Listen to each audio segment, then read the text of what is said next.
My name is Nancy Arnfield, and I live in Michigan currently in a 180-year-old farmhouse on 5.5 acres, which allows me a lot of freedom to explore the things that I love to do.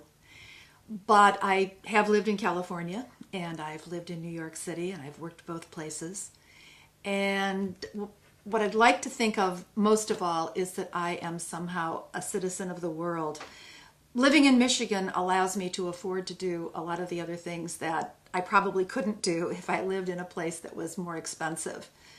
And so because of that, I've traveled a lot of places, from China to Europe to Brazil to, well, you sort of name it, and I've probably been there a few times.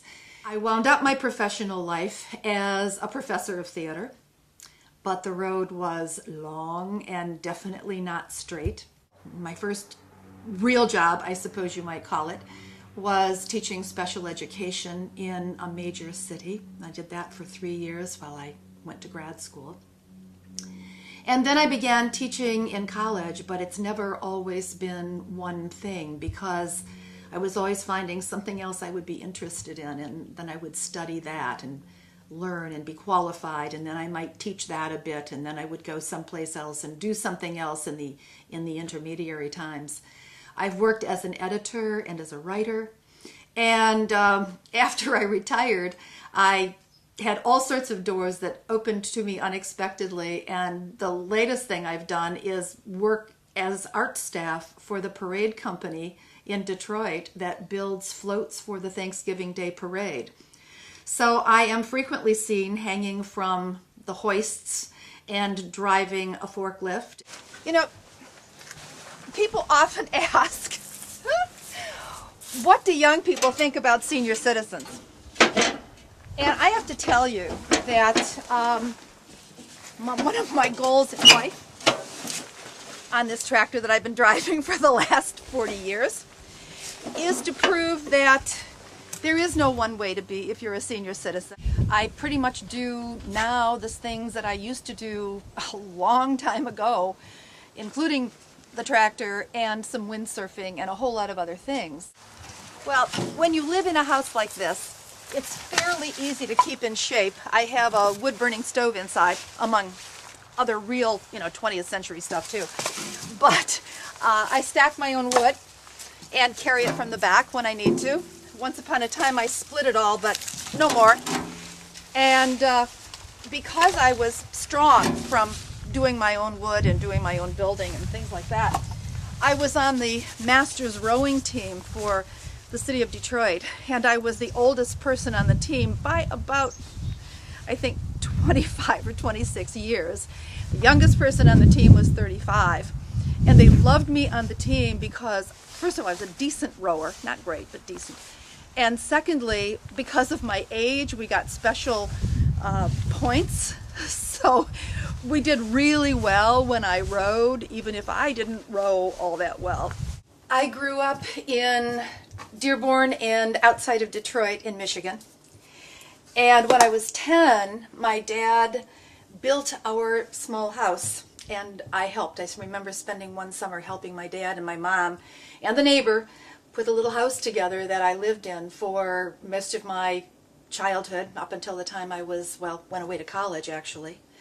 And my parents were just the ideal family as far as, Father Knows Best and Donna Reed and all of that. They couldn't have been more stable, more loving, more concerned with me, sometimes a little too protective, perhaps. I laugh when I talk to people who say, well, when I was a kid, I loved this movie star and I went to these movies. Well, my parents did not allow me to go to movies because they said that people who let their kids go to the movies on Saturday afternoon were just people who did not want to be involved with their children. So I had music lessons and I had dancing lessons, and my parents took me every place I needed to go and were involved and supportive, and the whole doggone family showed up every time there was a recital or a performance. There were aunts and uncles and grandparents, and I was quite sure that I was very, very special. I had a boss a number of years ago who was doing an evaluation of me at the end of the year and also writing a recommendation for a teaching award that I was up for. And he described me as being part Pied Piper and part Catherine the Great. And I was never quite sure how pleased I should be with that, but I think it was pretty doggone accurate. The Pied Piper part was because I had developed a theater program that was incredibly successful at the college where I taught.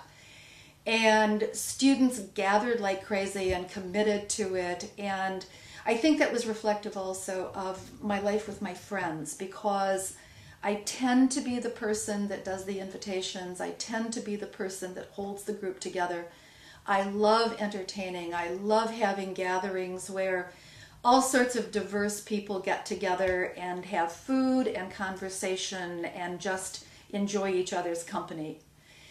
And the Catherine the Great part, well, I was asking some of my friends actually about, how would you describe me? And one of them, with all loving kindness, said that sometimes I can be a bit imperious. Well, I think he's right. I don't mind being in charge if I need to be. I'm really very organized and I know how to get things done. The thing I worry about, with some young people at least, is this sense of entitlement. Gee, I tried really hard, so I should have a really great grade. Or I really want this, so this should be mine. And I just don't necessarily think that that's true. You can try really hard for stuff, but it isn't always going to happen. My favorite food, well, of course I love really good food cooked by wonderful chefs, but one of my favorite things to eat is a tongue and chicken liver sandwich on rye. I really love technology. I love all the stuff that it can do, and I use computers all the time for research. The most frustrating thing for me is not what they can do, but what I can't do, because I don't always understand how they work. And so there's a frustration with trying to master the learning curve.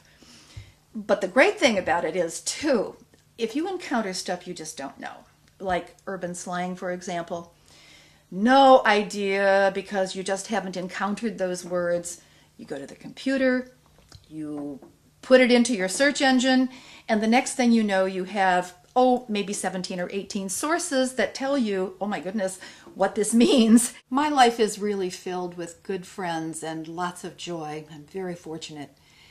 But if there's a downside, it's the fact that my son and his family live 700 miles away. So it's not always easy to develop the kind of traditional relationship that you might have with a grandchild. So one of the things we do in addition to our regular visits is my grandson comes up for a week every year, and we spend it doing things that I hope he would like to do or things that he requests. And one year we went to Michigan State University, for example, to Grandparents' Week. And we lived in the dorm and we took classes that were offered that he was interested in. So I did all sorts of things on criminology and biotechnology and things that I'm not really very comfortable with. And so when I knew that this interview was coming up, I called my son and daughter-in-law and said, do you think Duncan would be willing to kind of give an assessment of his grandmother? And if he doesn't want to, that's perfectly okay. But they said they'd talk to him.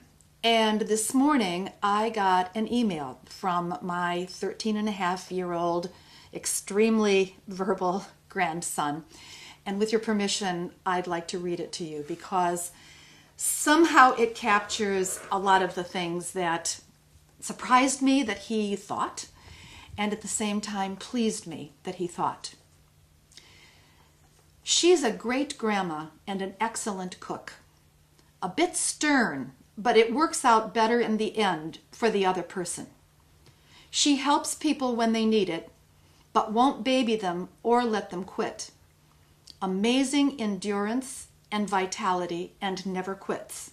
I love her a lot.